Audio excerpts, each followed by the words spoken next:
Every voice that told you you can't. Every shadow tried to block your chance. But you got dreams, a fire, a plan. It's time to lead, time to stand. Stand tall, no chains can hold you. Your heart's alive, the truth will show through. No turning back, it's your hour. This is your time to take back your power. Step into your power, don't look away. This is your rise, your brand new day. You're unstoppable, unshakable. Nothing can break your soul today. Step into your power, let the world see the strongest version of you and me. Step into your power, take your space. You're enough, you're bold, you're full of grace. Good morning, everybody. Welcome to episode 4 already. I can't believe it. It's just the time is going by so fast, and the feedback has been so amazing. And I'm really loving this new show, that being able to do this and share so much with you all here. So thank you for being here, whether you're live or whether you're watching in replay. And today I'm beginning a series. It's going to be a 4-part series. And the title is Vulnerability, Our Underrated Superpower. And part 1, this is called The Courage to Remain Open.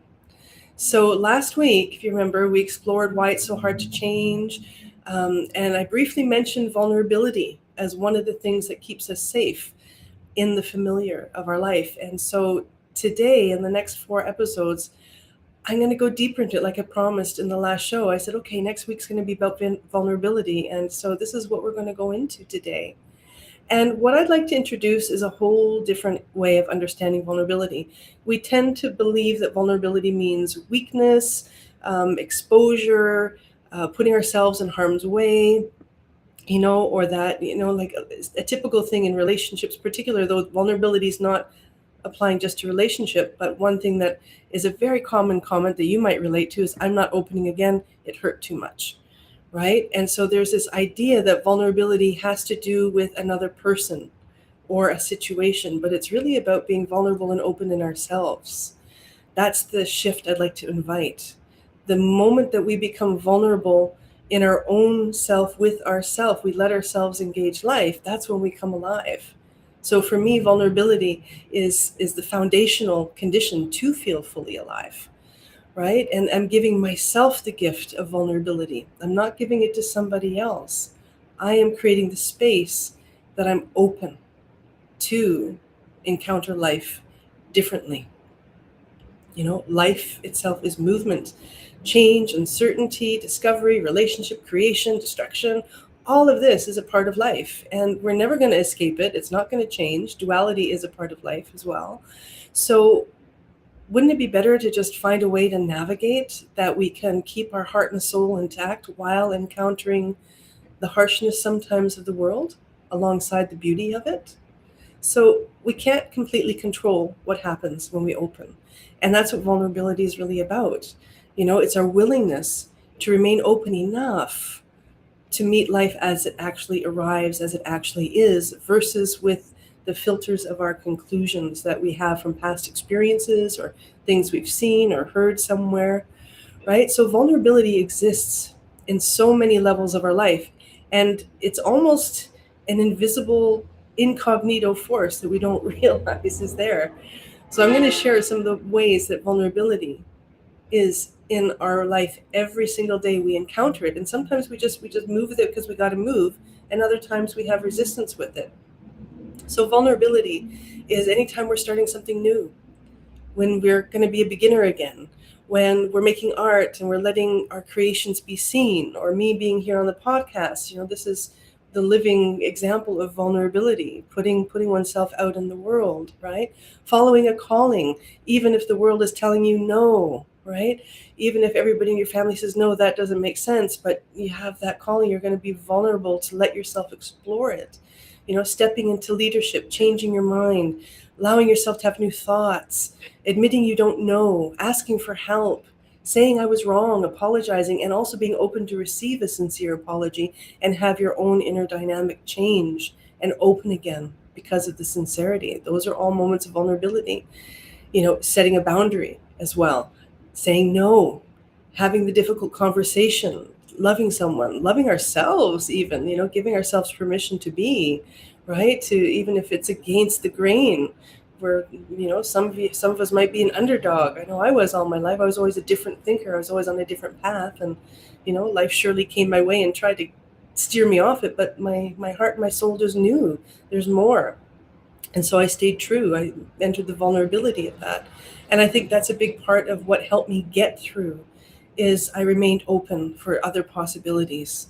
Even when I was broken, even when I was crushed, that's where I always went. And that's what I like to introduce as a possibility to you, to encounter challenge and loss and pain and all of these things with a little bit of a different angle of perception. Because when we just shift our perception 0.001 degrees, we end up somewhere completely different if we're in a boat, right? So my invitation today is take a deep breath. How is the fear of being vulnerable and open to something new limiting your capacity to live, to love, to create, to come fully alive in this life, alongside all the challenges and the pain and the things that are part of life? Nobody is exempt of it. So take a deep breath with that. Another place vulnerability is affecting us too is, when we begin after a disappointment, walking down into the unknown. So take a deep breath. And I'm just going to invite you to do a few of those breaths and really tune into a place in your life where you've created such a conclusion that there's nothing new is able to get in. And just sit with it. You don't have to change it. Just observe. Where do I limit the possibilities versus expand them? And of course, that's what this podcast is also about, expanding possibilities. And vulnerability is at the foundation of that. And if you think of all of these things that I just labeled and named, where vulnerability shows up in our life, there's a commonality there. And what it is they all require us to encounter something that we cannot completely predict or control. So certainty is one of our main survival needs. And one of the ways we attain that certainty is through, our prediction machine of our nervous system and our mind, of being able to say, well, I know this, so I don't need to think about it anymore. Or I've done that and I'm not doing that anymore.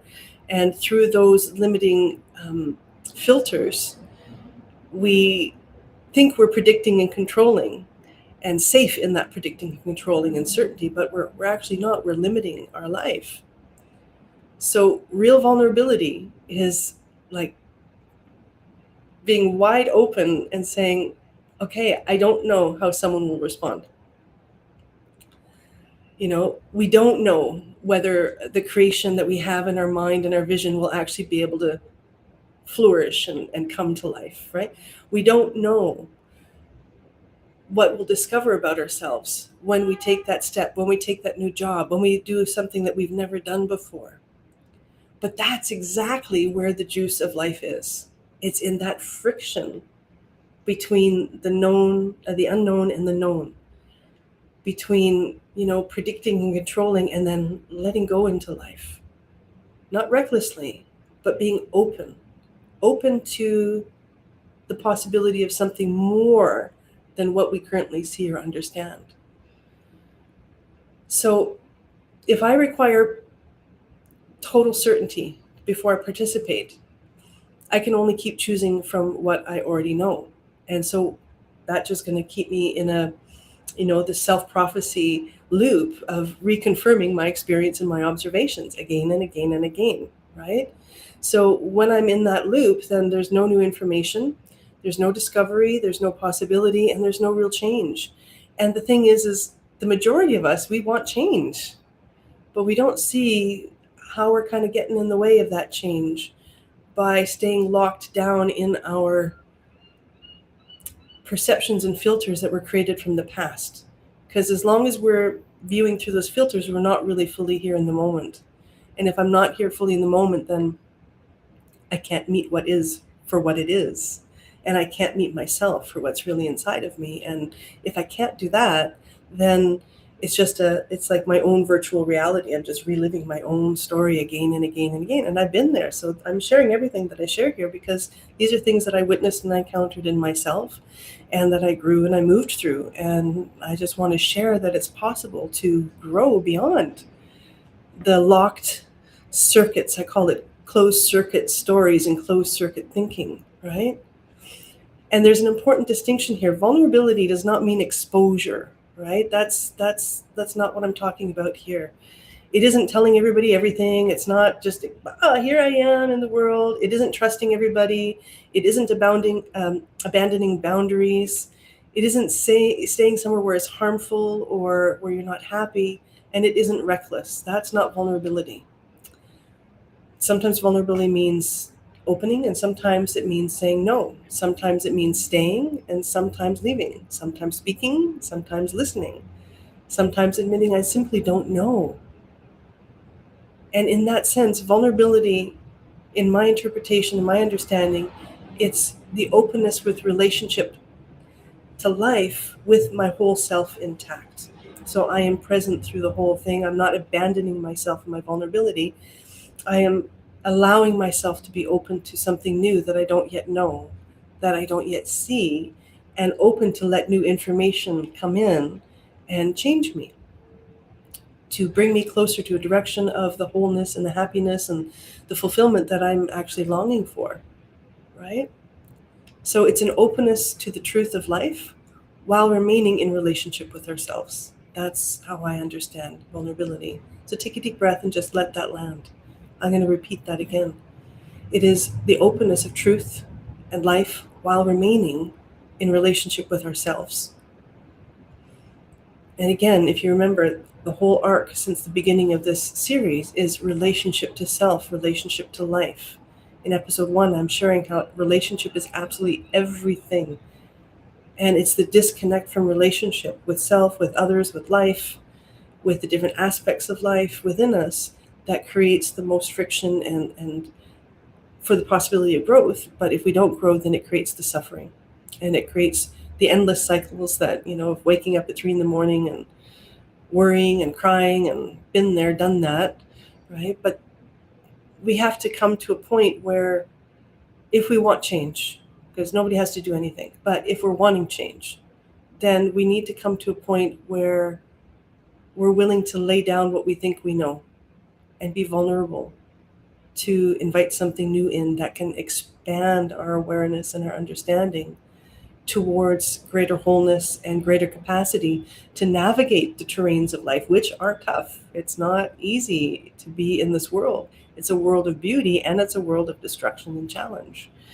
And like any warrior or adventurer or anything, we need to have the skills and the tool set to be able to navigate the various terrains in our life that are inevitable. Take a deep breath. And as I said in one of I think it was the first one, our biggest problem is we think we shouldn't have problems. We think we shouldn't have challenges that come up. And as uncomfortable as they are, but they also bring growth when we let them. So take a deep breath. And last week, I was talking about how the nervous system prefers familiarity. Familiarity gives us predictability. Vulnerability asks us to step beyond what we already know, though, not carelessly, but consciously. And that there's more to life than anything that we've ever experienced. It was last week I said, nobody on planet Earth knows everything there is to know. And that is a beautiful thing because then we're open.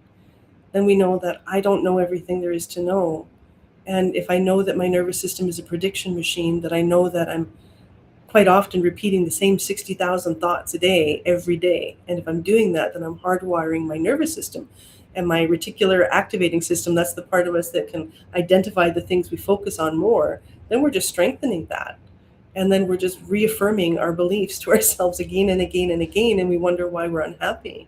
And we're wondering why, life seems so unfair. And yeah, there's challenges, but a big part of our predicament is that we're caught in these loops of thought and story they're just not serving our growth and our evolution. They're not serving the aliveness that we're here to live on earth. So take a deep breath. There's always more to life than we've experienced, more that we don't know, more than what I haven't experienced, and more possibilities than we can imagine. One of my thoughts is like there's more possibilities than there are grains of sand on earth. It all depends on where we're directing our attention, what doors open for us or what doors stay closed. So how I meet this moment either opens my relationship with those possibilities or it closes it. It's as simple as that. So one of my key ways of navigating as I was working through reclaiming my nervous system from traumas that had locked me in my stories was I started observing what happens in my body. And I would notice that when I would get caught in story, I would contract, I would tighten, my gut would clench, my toes would grab the floor. And then I learned, okay, so I need to interrupt that pattern. And so expansion is where there's truth. Even if truth stings at first, it still brings expansion. So I learned to listen to my body, letting me know moment by moment by moment, where am I coming from? When I would contract and tightness, I would investigate. Where is this coming from?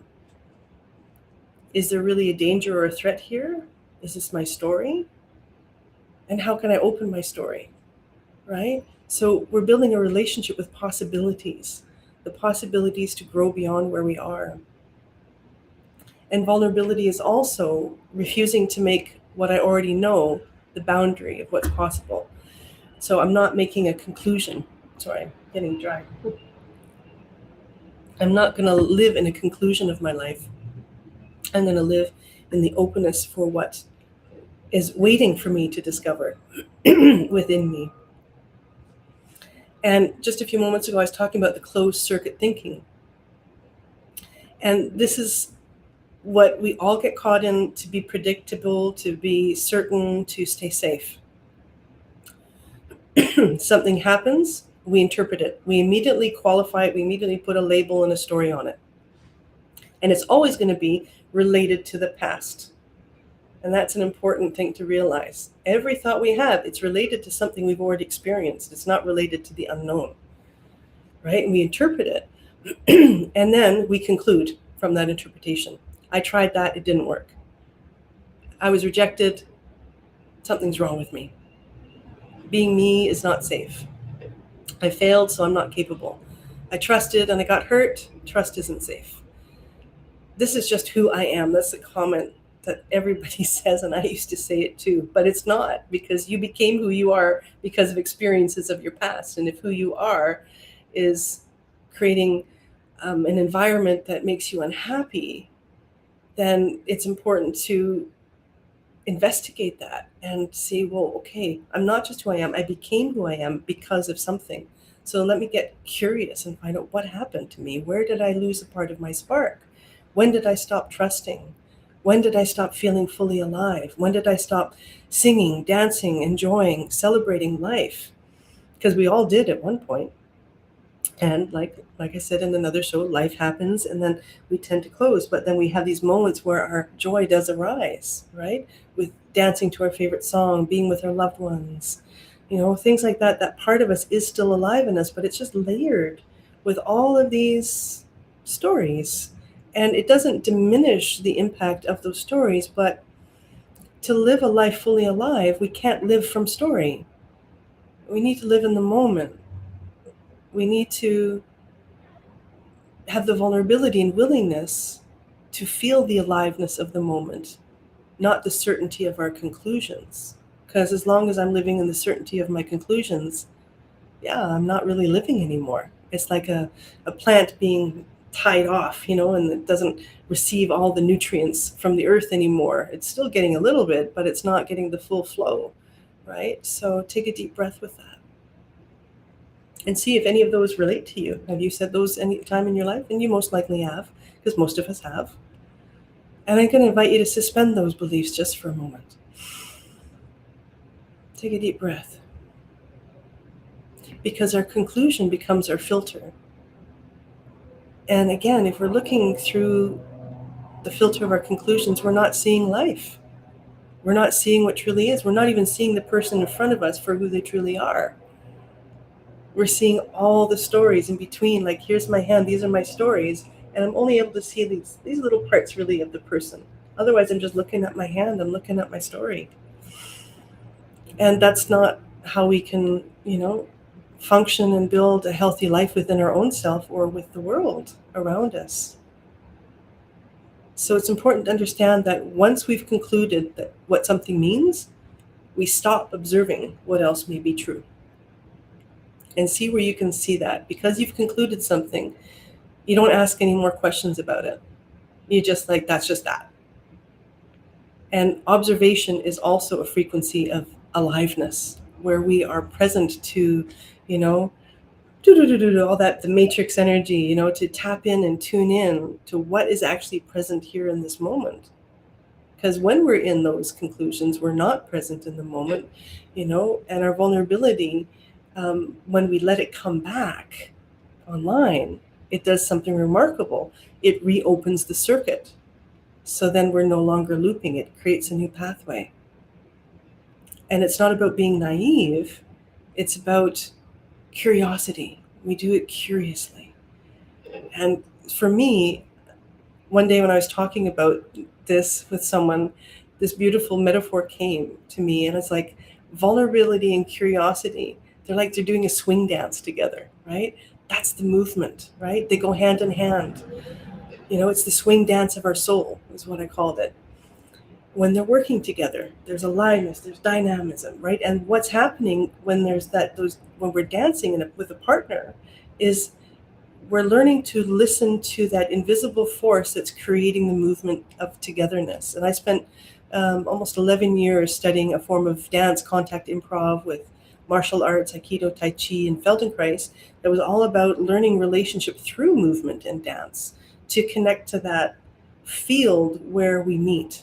So it's no longer I and I, there's a meeting place. And we need to be vulnerable to be there.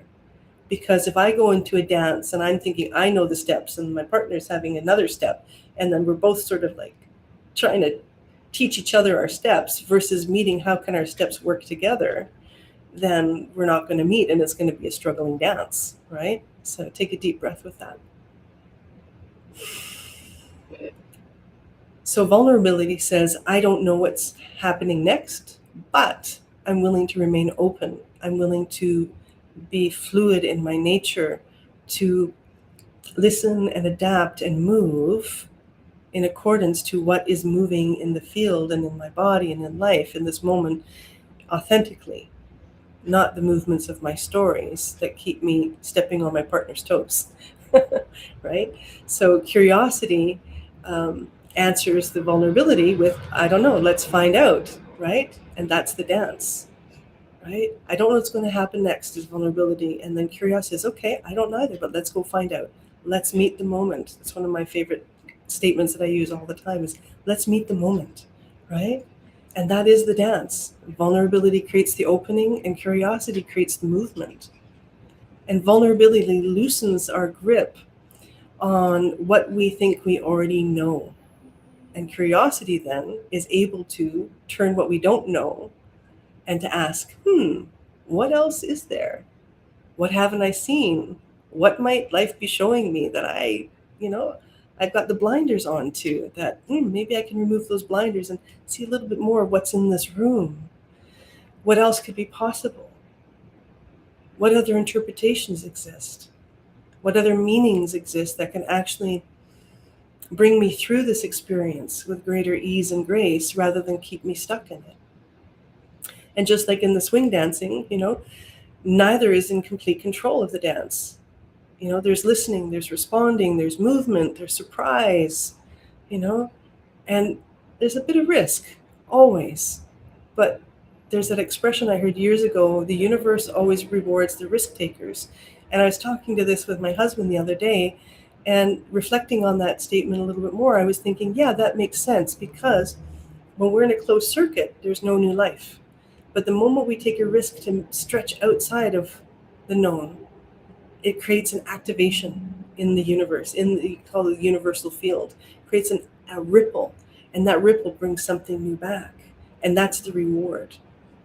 Because we've taken a new action, because we've embraced a new thought, because we've decided I'm not going to stay stuck with the way that I think things are, even if there might be some layers of truth to it, and there usually are. But we tend to only, see 1-2%, and then there's a whole 99-98% still remaining to be seen. And what we want is to have the ability to see as much of the whole picture as we can, because that's how we can come into coherency too. Because when we're narrowed, again, we're in the survival brain, we're in the limbic brain, and life doesn't happen there. Only protection happens there. Only shutting down happens there. The nervous system is not designed to help us fulfill our wildest dreams. It's there to keep us safe. We need our frontal cortex, and we need the vulnerability and curiosity in life to fulfill those dreams. And that means learning to understand our nervous system and how we can help it to navigate in these new territories through somatic work, breath work, all the different plethora of things that exist to help regulate our nervous system, like the heart math, which is one of the methods I teach, or the lomi lomi. There's so many beautiful ways that we can get support and then also learn ways to support ourselves to come back into movement and life, so that we can remain responsive to what's actually happening, rather than rigidly insisting that I know this next step, but we don't. I don't know what's going to happen. I can be in the exact same room with the exact same people, but at a different moment, there's going to be something different. There's different energies, right? And one of my favorite quotes from Gurdjieff, he was a mystic from Russia, I believe it was Russia. And I read this in my early 20s and it never left me. It said, he wrote, "Never assume that the person in front of you is the same person they were a year ago, a month ago, a week ago, a day ago, 5 minutes ago. And also never assume that of yourself." And when I read those words, I'm like, wow, that just that expanded me out of some closed circuits, right? Where I was limiting my own self. So take that in. Life is movement. The river is never the same 1 second to the next. A blade of grass is never the same 1 second to the next. Its basic structure is, but the movements within it are different and changing all the time. And so what Gurdjieff is basically talking about is vulnerability and being open to life, right? So vulnerability, also to understand a little bit, another layer is, without curiosity, vulnerability can leave us standing open and afraid, right? And then without curiosity, vulnerability can remain intellectual. We can see interesting ideas, but they will never really touch us or change us. So that's why the swing dance of the soul, vulnerability and curiosity, they go hand in hand. Together, they create movement. On their own, nothing moves. Or maybe fear might move more, right? Rather than creation. So vulnerability and curiosity actually allows life to reach us, to touch us, to move us, to change us, to direct us towards the fullness of the expression of who we are, beyond the things that have happened to us. And none of this is to negate trauma or bypass. But there comes a point where I know my story, I understand the dynamics, and I need to say, okay, now how do I evolve it into something that serves me? So I'm bringing the experience with me, but I'm alchemizing it. I'm transforming it into something useful and effective for my life, versus staying stuck in the nervous system lockdown of the pain and the trauma and the fear that situation impacted me with. Life is movement. We need to honor every movement. We need to honor the pain, but we're not supposed to pitch our tent and live there. Take a deep breath, because it's not a happy place to live. And if you look in nature, there's nothing in nature that does that. Everything, nature immediately starts to grow after a moment of destruction. There's no waiting. Take a deep breath. Vulnerability opens the door to the unknown. Curiosity takes its hand and just says, okay, let's play, let's dance. And that's the playfulness of life. I read a really beautiful quote this week, and it said, don't just heal to heal your trauma to that level, to just be healed, like to heal the story. Heal so that you come back into playing with life again. I'm paraphrasing it. And I went, that is so beautiful, right? So we're wanting to, what is the goal of healing? We want to be back in our playful nature. We want to create. We want to have joy. We want to love. And all of that requires vulnerability. So that's why I say vulnerability is our superpower that we don't realize, because it's gotten such a bad rap of like, it's scary, it's terrifying. I don't want to trust, I don't want to do that. And we're just protection, but that's not where life is. We need to be, not going crazy with risk taking in the sense of recklessly, but to develop a healthy discernment and understanding that there are moments where life is inviting us to be vulnerable and curious, because there's something great on the other side of it, waiting for us to know ourselves and to learn. So vulnerability says, I don't know what happens next, but I'm willing to be open. So take a deep breath. Curiosity says, let's see. And see how that lands with you. You might have some resistance to that. Yeah, but. And I invite you, okay, be with the yeah, but, and be curious about the yeah, but. I'm not trying to tell you to change everything about you, but just to be curious, to inquire. What else is there? Right? So vulnerability helps us loosen our grip on certainty. It allows us to be comfortable in not knowing, and a willing and eager student to learn and know. It lets new information enter. It makes room for surprise. And curiosity creates the movement. It asks, what else is there? What haven't I seen? What else could this teach me? What else might be possible here? Let's meet the moment. Let's see. So think about the swing dance. Where can you come into dance with life again through curiosity and vulnerability? And I wanted to share a story. For me, one of my vulnerable experiences of learning to understand vulnerability differently is when I was learning the traditional Hawaiian healing with my kahuna elder in Hawaii. And I'd already been practicing massage and healing for, I guess it had already been like 15 years. And I always felt haunted that every time I entered the studio, I would feel a certain kind of uncertainty. Like, I don't know anything. What am I doing? Who do I think I am? Even though I've had nothing but amazing results, amazing feedback, and the proof in the pudding is there that the work I do is effective and it really helps people. But I still had this uneasiness at the beginning of every single session. I'd go in feeling like I don't know anything. So one day in circle, talking with my elder, and we're 9 students, I chose to be vulnerable to ask that question too, which was also vulnerability. And I put up my hand and said, I got this thing, I feel like I don't know anything whenever I enter a session. Like I don't have confidence or something. And I was expecting to be mentored on confidence and self-esteem and all of this stuff. And I felt like there was something wrong with me that I had that. And then he was silent for a moment and he said, perfect. And I'm like, perfect? What do you mean perfect? He says, because that's the state of aliveness. That's the state of being present to meet your client as they are, not with an agenda, not with a predetermined idea or story of what you're going to do or what they've got or whatever. You're meeting them in the raw moment of what is real and true in that moment. He says, and that is the space we need to be in to be able to do the healing work, to be able to create the space for life to work through us. And I was like, whoa, that floored me, because I did not expect that. I expected, again, to be mentored on, well, you need to be more confident. You've got so many years, you should, which is a Western mindset, right? And he's like, no, this is perfect. And then, so since then, I still go in with that not knowing, but now I'm aware that not knowing is beautiful, because it's creating the space for me to meet each client that comes uniquely. And I often just sit down with them. I say, hey, I have no idea what we're going to do. I have no idea where this conversation is going to go when I'm doing the coaching, but I do know I have a lot of resources and insights that will just naturally be activated through the course of our conversation and work together. And then magic happens, right? So vulnerability serves me in that way, and it served me in so many other ways.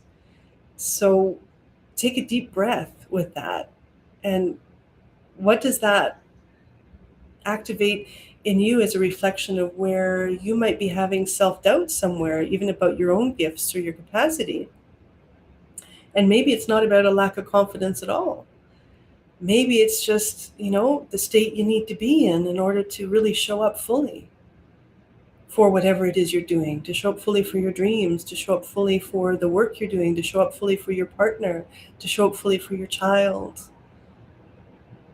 so that life can guide you and teach you, your soul can guide and teach you moment by moment by moment. Because we don't have to know every step in order to remain in the dance of life. We just need to know ourselves better, right? And then when we know ourselves better, we start to learn the next steps of the dance even better, and we become a master at the dance. And that's basically, just thinking of it now, that's basically what my passion is to help people master the dance of their life. That's just coming to me right now. It's like, I really love that, and when I used to do the contact improv, right, improvisation, and I had this insight one day after doing the martial dance for like 3 hours or something like that, and I was all glowing red like a tomato because it was the most amazing dancing I'd ever experienced. And then I was sitting on the subway and like, wow, life is an improvisation. Not just going into the studio and doing the improvising dance. Life itself is an improvisation where we're constantly meeting the new moments and choosing new thoughts and choosing where am I going to go with this, and each thought leads down a path. And then it's like, okay, well, if I'm in the driving seat of my thinking, that means I can influence a new path. And I can choose. And if I'm finding the dance that I'm dancing in my life right now is not flowing, and it's not making me feel ecstatic and happy and joyful, and again, there's going to be problems and pain. That's a part of life.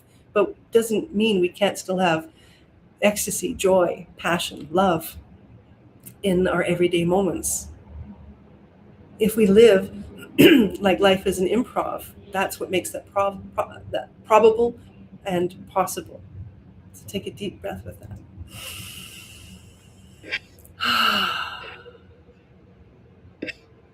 And where is it that you might be holding yourself back with an idea that, your doubt is wrong? Maybe it's just an invitation to be open to something new, right? To begin to be open without imposing yesterday's answer on today's experience or yesterday's interpretation on this moment.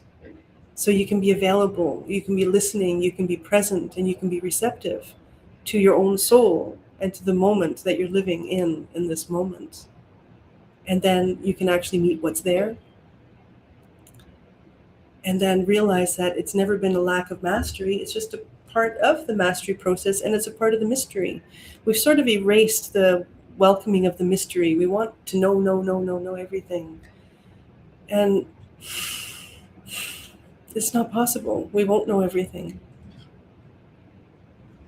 To be vulnerable in those moments, to say, I don't know everything there is to know about why this situation happened, or why I'm seeing this happening in the world. I don't know all the details because I'm not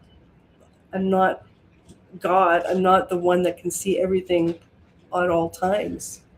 But I can see patterns, and I can be open to learn more. And the more that I'm open to learn more, then a lot of the conflict that we have in ourselves and with other people, it softens. And then there's movement. The dance can start to move in us again. So take a deep breath. And another key thought I wanted to deliver here today is understanding that wisdom requires vulnerability. We think wisdom is just the mind, and knowing, and that creates security. But wisdom requires vulnerability, because wisdom begins with the willingness to discover that there's more to know than what we presently know. We can't learn while we're defending every conclusion or our story. We cannot create while demanding certainty before beginning. We cannot truly meet another person if we've already decided who they are. And this happens in a lot of relationships. Contempt builds because we think we know the other person, and so then we label the person with the key traits that we think they are that we dislike. And then we stop seeing the things that we like, and we stop seeing the whole person. And this is a key downfall for most relationships.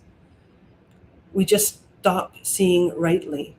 We focus too much on the things that separate. And next week is going to go more into relationship. And sometimes we do that as a preemptive strike to not have to feel vulnerable and feel rejected. So we're going to go into that next week. It's quite an interesting dance and dynamic that we have there. So be spacious in your thinking, be spacious in your heart, be spacious in your mind, right? And this week, I'm going to invite you as the SoulSpectives of the week is to notice where certainty may have closed a door, the idea of certainty. It could be something about yourself. It could be another person, a relationship, an opportunity, a dream, a possibility, or just life itself, or something you've tried before, but it didn't work the first time. But maybe there is another time. Maybe it didn't work that time because there was something to learn through the failing of it so that you can succeed at it. So rather than resting with the failure, it didn't work, say, well, how can I make it work? What might there be for me to be able to make this a reality? So it's not about forcing yourself to change your conclusions, and not to tell yourself you're wrong. It's not about manufacturing positivity. It's simply becoming present. Present enough that you can become vulnerable enough to reopen the circuit where it shut down prematurely, where it closed off possibilities. And just ask yourself, what else might be true here? What haven't I seen? What is there yet to be seen? What might become possible if I allow myself to step out of what I think I know, to learn more? And then let's see. Let's just be observers and participants, full participants in the aliveness of life. Meet the moments and let your life answer. So take a deep breath with that. That's my invitation to reflect on that this week. And I thank you again. We're coming to a close for this one. And I'm so grateful for you spending your time with me. And next week, we're going to continue about the vulnerability with relationships and where, going deeper into what allows us to remain open even when something has hurt us, even when we feel heartbroken, how we can shift that into a momentum of knowing self and loving self and being actually more open to life rather than shutting down to life. And why self-trust changes our entire relationship to vulnerability. Okay, so thank you so much. And again, as always, please stay curious, stay compassionate, and above all, stay in connection and loving relationship with yourself. And thank you. Bye. Bless your week. Step into your power, feel it rise. No more hiding, no more compromise. You're the light, you're the spark, burning bright. This is your moment.